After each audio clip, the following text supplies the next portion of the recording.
5 seconds to go.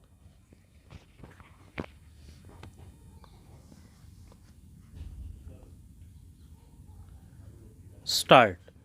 Meanwhile, I have some good news for workers.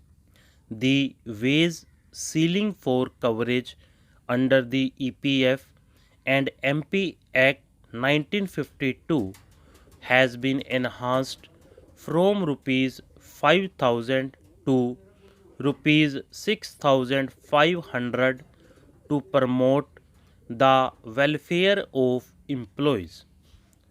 I propose to enhance the ceiling for government contribution of 1.16% of monthly wage of employees to the pension fund from rupees 5000 to rupees 6000 per month. The extra expenditure on this account is estimated to be rupees 77 crore per annum, whereas the organized sector is at present covered by various pension, provident fund and gratuity schemes. The unorganized sector does not have adequate social security coverage.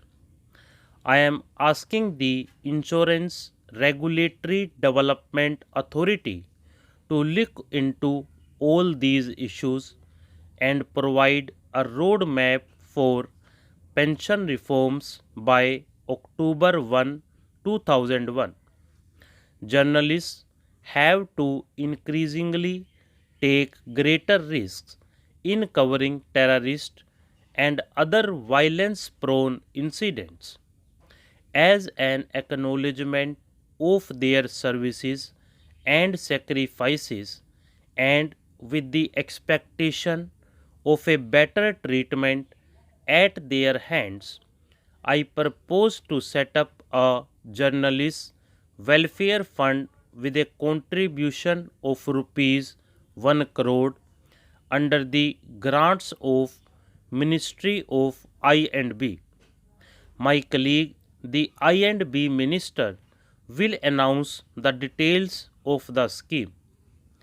Our entertainment industry, particularly the film industry, not only provides the much needed fantasy to millions of our people who live in an otherwise harsh and cruel world, it has also emerged as an important segment of our economy and holds great promise for the future.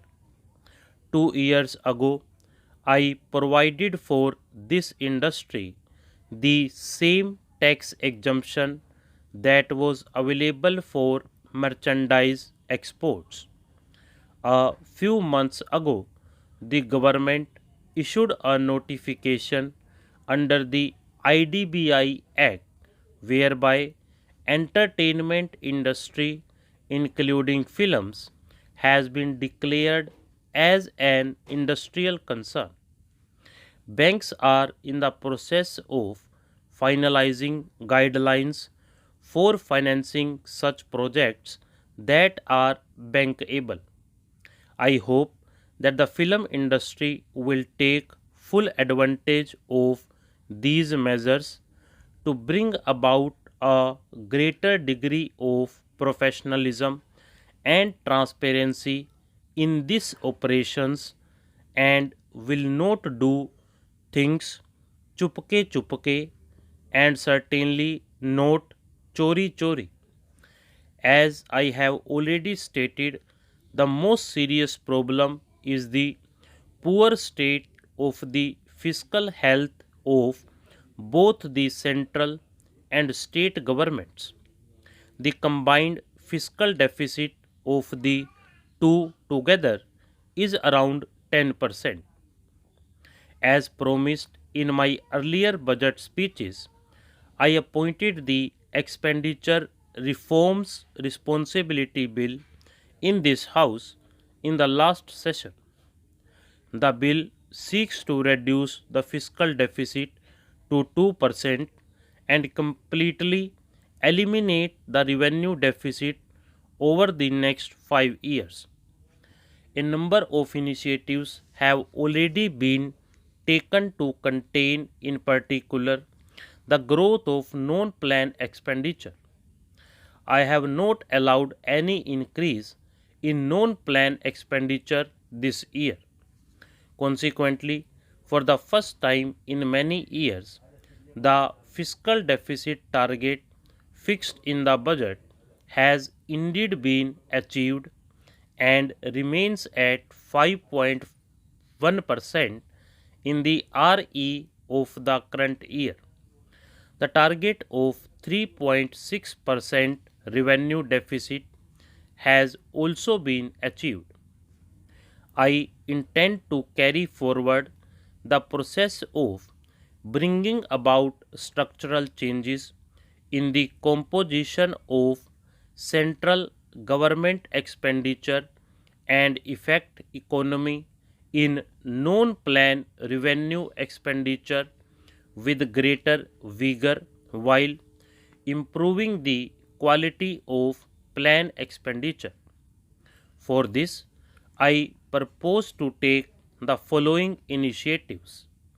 User charges for services provided by government and its agencies will be revised, keeping in view the increased cost of these services. A portion of this increase will be provided to enhance the maintenance and quality of these services. Similarly, postal rates will be revised moderately to contain the rising postal deficit. All requirements of recruitment will be scrutinized to ensure that fresh recruitment is limited to 1% of total civilian staff strength, as about 3% of staff retire every year.